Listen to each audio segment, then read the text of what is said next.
When you suggest to people that their money should be gold or silver coin, as it says in the Constitution, they sometimes stare at you with a blank expression or make the most extraordinary comments.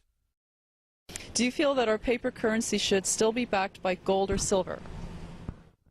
I think there should be a backing for currency. Otherwise, there's a temptation to run it out and make too much of it. I'm not really sure what you mean. Like change the color of our money or something, or? I buy silver. Gold. I don't know a lot about the subject, but I would say just because of counterfeit. I think it should, but unfortunately it isn't. Okay, why do you think it should? I don't think the current system is stable. These statements by everyday American citizens show how little people understand the intentions of the Founding Fathers.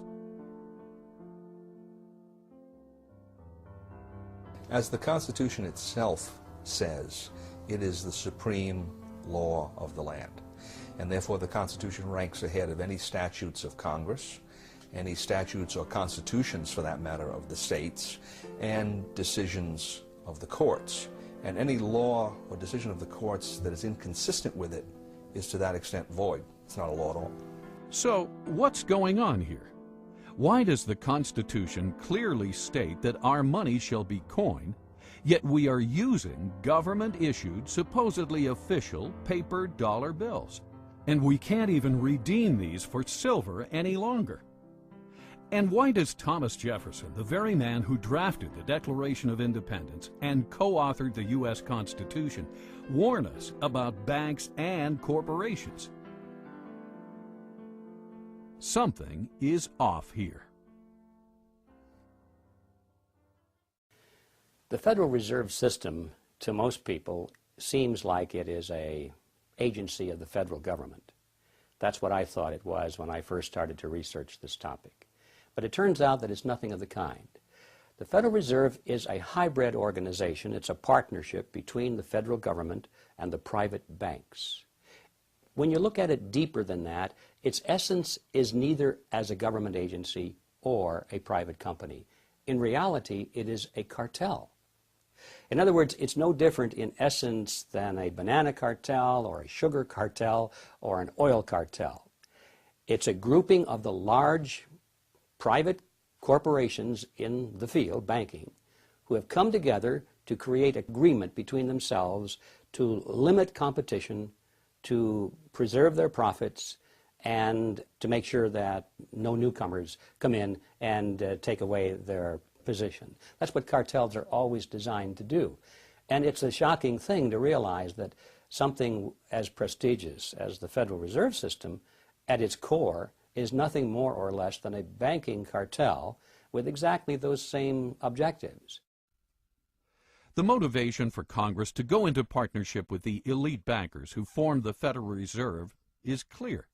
Endless amounts of money could effectively be printed up and lent to Congress. Thus, individual congressmen would no longer be forced to depend on raising taxes to generate additional revenue, an unpopular action that can cost them re-election. Ironically, if there were no Federal Reserve, there may have been no need for an income tax. The country did fine without it for 137 years. The income tax amendment was introduced the same year the Federal Reserve System was formed, 1913. Coincidence? Prior to the formation of the Federal Reserve System, the country never did better.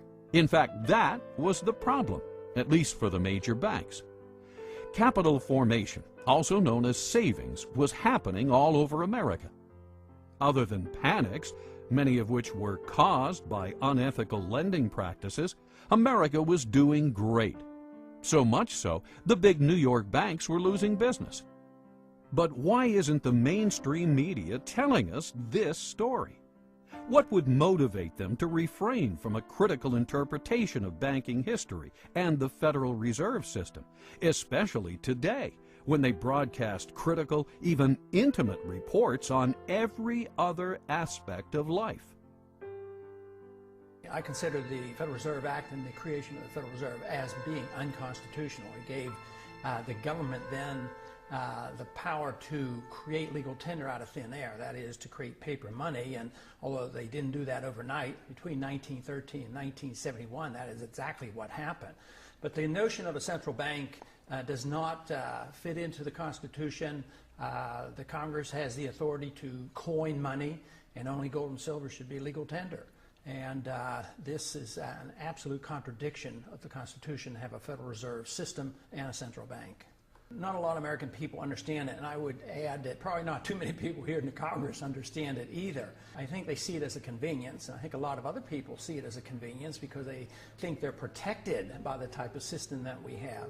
But a fiat monetary system or a paper money system is merely a system where the government has this power and authority to dictate and insist that a piece of paper is legal tender. And even members of the banking committee have come up to me and they said, "You mean our dollar isn't backed by gold anymore?" Not realizing that the Federal Reserve really accommodates big government bureaucrats and politicians. There's another major problem with the system in that the system is a cartel structure, which means that they've taken all the banks in the country and put them into one economic unit that's essentially regulated from the top by the Board of Governors of the Federal Reserve System. Comes 1932-33, you had the crash. The Roosevelt administration came in, and one of the first important pieces of legislation that was passed was the National Industrial Recovery Act of 1933. And the National Industrial Recovery Act of 1933 did for all industries in the economy the same thing that the Federal Reserve System did for the banks in 1913. It created a cartel structure.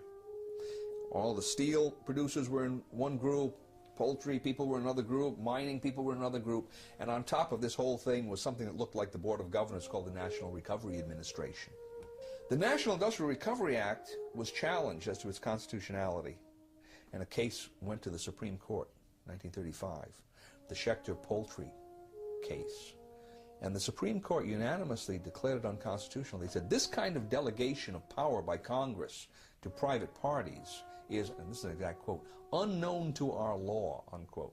You couldn't find it anywhere by any method of interpretation, simply unknown.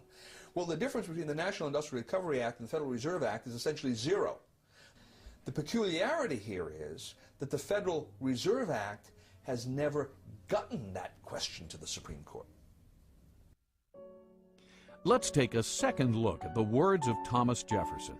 A deeper look at exactly who owns and operates the private banks known as the Federal Reserve System, and what their mission statement might be.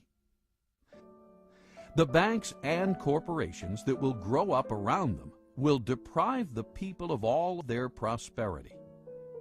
Interesting that Jefferson not only mentions the banks that will grow up, but the corporations as well. Bear in mind that each one of the Federal Reserve Banks is basically